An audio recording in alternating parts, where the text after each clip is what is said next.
So hi, one of the Good Nights podcast with Sal from Elephant Jake. We're gonna ask him some questions today. I'm gonna start. So what inspired the creation of the band, and what does the band name mean? Cool. So Elephant Jake is a band that started in 2014 when we were still in high school, and we all met at this rock camp. It's like where your parents pay some money, and then you spend 2 weeks playing music with other musicians, and then you end up playing a show at the Chance Theater in Poughkeepsie, which is a pretty cool venue. And then after that, we all ended up staying together after playing in various different bands with other people, and we just all wanted to be playing together because we were all close friends.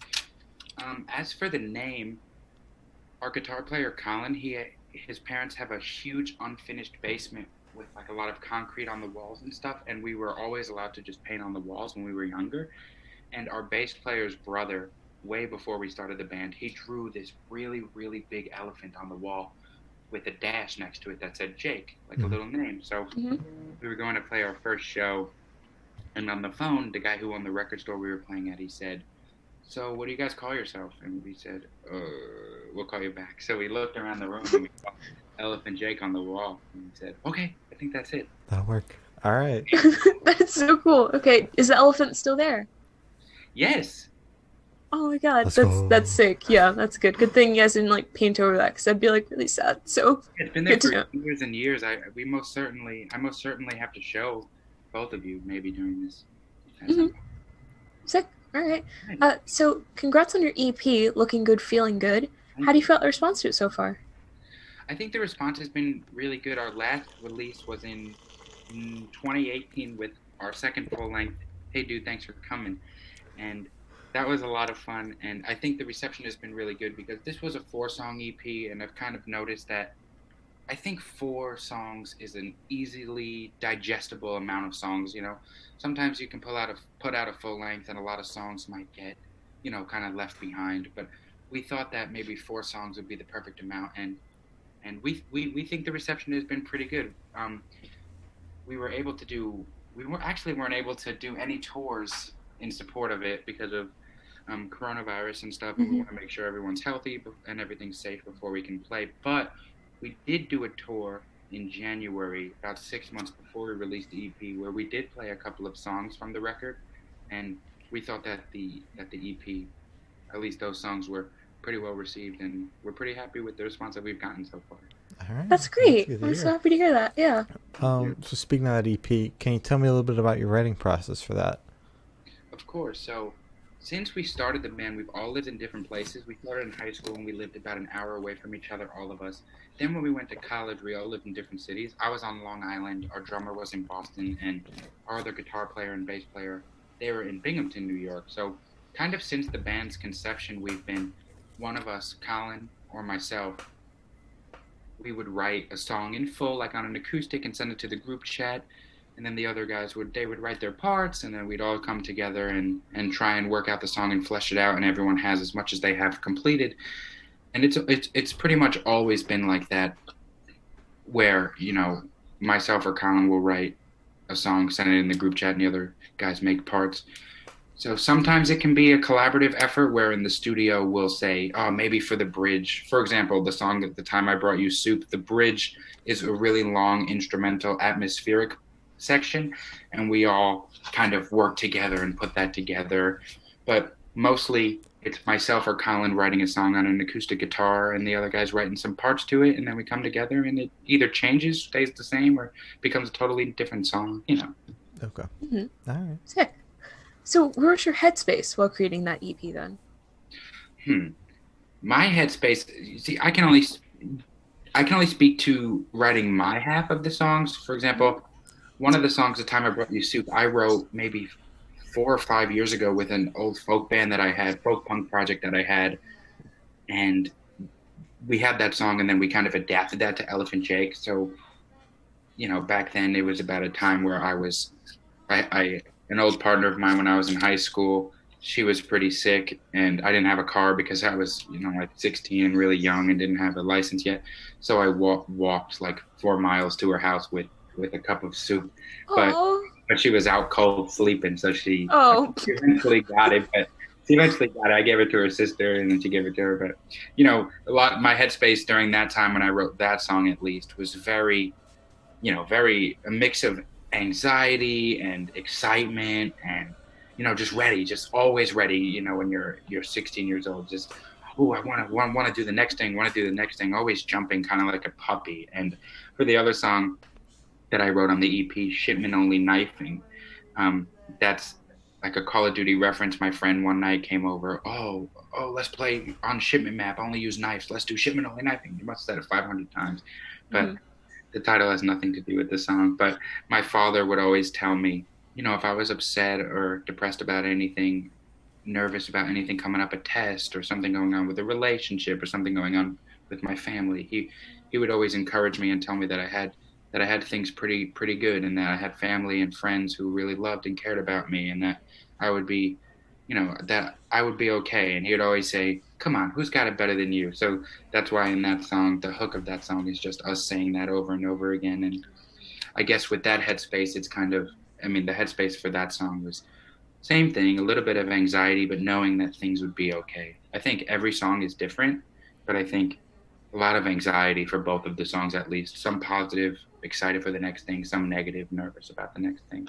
But I think anxiety really encapsulates a lot of the songs that I write, especially for Elephant Jake. Okay. Would you say that I know you didn't write the other songs, but would you say anxiety is like a theme of the EP overall?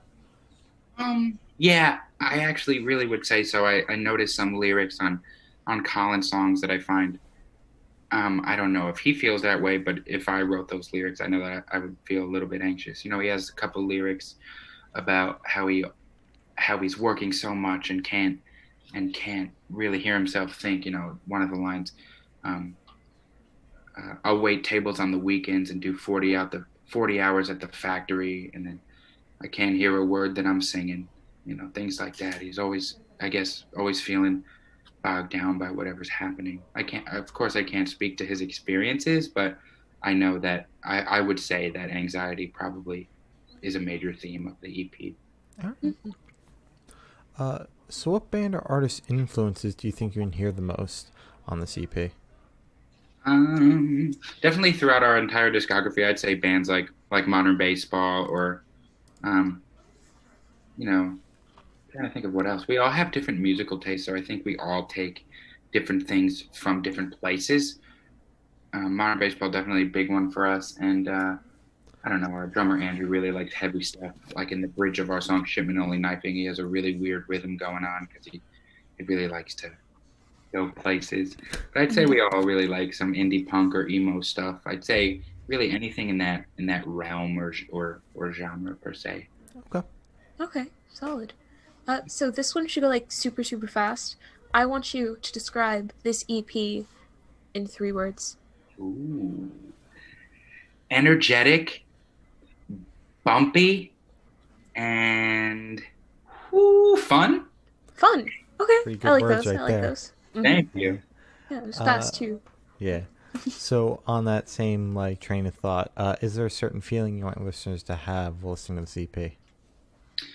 I would say personally, for a lot of my songs, I've always tried to write, if I wanted to address like a certain negative feeling like anxiety or being nervous about something or being depressed, I always try and write lyrics that I think are expressive of that, and may not be the most uplifting lyrics, kind of might bring you down, but I also like to have lyrics like that juxtaposed with really poppy, like bumpy music, so that even if you're feeling upset, it's going to be okay. Really sad lyrics supported by music that will get you going or make you feel energetic. I think that's the way I feel when I wrote the songs on the EP. Okay. Solid.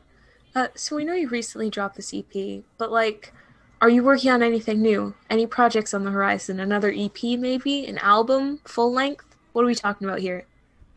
We're actually not so sure what we're working on. We do have a couple of songs. I have a couple of songs, and our guitar player Colin has a couple of songs, and we've had a couple rehearsals over the last month or two where we've worked on these new songs, but we're just not so sure what kind of project we want to do.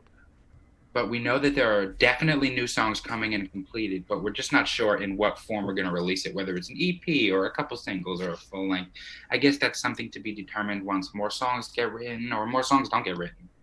Okay, that's fair. That's fair. So new music. I like that. Mm-hmm. So where do you see this project in the next 5 years? Ooh, Elephant Jake? Yes. Mm-hmm. We've all had pretty long conversations. We like to do these things when we're on tour, where after each show we have to drive a couple hours to the next place, or we're driving to where we're going to stay, or maybe we get to a hotel or something. We all just like to talk about everything, the future of the band, what we really love, the best part of the tour, and we call them tour talks. I guess we would call them tour talks with a little trademark sign next to it or something like that. But we all four of us really agree that, you know, no matter what, we really care about the band and don't want to stop no matter what. I would say that there is definitely a goal to reach as many people as possible and to help as many people as possible, whether it's musically or lyrically or just being there for people, you know, slide into the messages and need someone to talk to. Definitely not like that, but I mean, like, slide into the messages. If somebody needs a friend or someone to talk to, they can always reach out to us. So you say, where do I see the band in the next 5 years? The response that I can give you is definitely still operating and definitely still trying to positively affect as many people as possible. But in my opinion, you know, even if one person likes your band or 50 people like your band, that's more than enough. I always say that if you can make one person happy with your music, then that, you know, or with anything, then I think that's really good and successful. So I would say definitely still operating and trying to work and push as hard as we can to make sure that we can make people have a nice time. Oh my god, that was so pleasant. Okay. Thank you. Yeah, that was so positive. Wonderful. So on a darker note, for the last couple questions, we're actually going to shift away from music, if that's okay with you. Yeah, most certainly. Sick. So we're going to go to death row for a little bit. Sure. So, yeah, if you're on death row, what would your last meal be with a drink? Ooh. My last meal would most certainly be a loaded, like, veggie burrito, like peppers and onions and corn and salsa and guacamole and Oh my god. everything. And on the side, I would definitely have a lot of French fries, but the steak fries, like the fat ones. And for dessert, I would probably have Oreo ice cream or a milkshake or McFlurry or something in that vein. Yeah. And for some reason, I really like the taste of Diet Coke, so I would have that. And I would also have, you know, for like a snack with the ice cream, I would also have the Diet Coke, but I would also have the big thin pretzels, not the mini ones, not the waffles. Oh, yeah. The thins. I really like the pretzel thing. Yeah. And I'd have that. And I think that's it for me. Good. Solid meal. Yeah. So if you could live in one fiction world for a week, where would you live? Ooh, one fiction world for a week. Now, ooh. Does it necessarily have to be from a book? No. It can be from a TV show. I'm trying to, could it be from a sitcom where the world is actually real, but the events aren't real? Yeah. I would most certainly live in the Seinfeld world. Yeah. Taste. Seinfeld's great. All right. Most certainly do that, because I would just love to feel like I don't really have to, like, do anything. Like, you know, I feel like, what do they do during the day? Like, you know. Nothing. We don't do anything. Right? Yeah. What do they do? I mean, I know, like, some of them have jobs, but I would just love to have that amount of free time and go to the diner and hang out and make you know, something out of nothing like they do, and everything's a problem. I would love to do that. Yeah, that's definitely the dream. Definitely. Right? That's what I say. So I have the honor of asking the last question, and every single person we've spoken to has said it's the most important question. What's your favorite color? My favorite color? Questions. Oh, I got it right here. It's like a light blue, kind of like a teal or a turquoise, but I can give you a perfect example right here. Okay, all right. On my hairbrush, this color. Oh, that's a very nice color. Yeah. Whatever you would call it. Yeah. It's like a pearly blue almost. If that makes sense. Does that make sense? Sure. Oh, certainly. Sure. That's got to be my favorite color by far. All right. It's a great color. So, as Gloria said, that is all the questions we have today. Is there anything you'd like to plug? Definitely would like to say that the EP came out in July. Elephant Jake, Looking Good, Feeling Good, and Andrew and I, our drummer, he's our drummer. We recently started a record label called Fire Truck Records, and it's going to be doing DIY stuff. We're going to have a lot of artists on our roster and stuff. But just to get the label kind of up and running and trying to get it started, I'm releasing like a solo EP of 5 tracks. So we're gonna get that out sometime in November. I think November 13th, and we're gonna see what happens and see if we can get some really cool bands on the roster and keep going with Elephant Jake and starting this label, and that's it. Very exciting. Thank you. Well, thank you for sitting down with us. This has been Sal from Elephant Jake, and we're the Good Noise Podcast. Thank you very much. I hope that you both have a wonderful evening.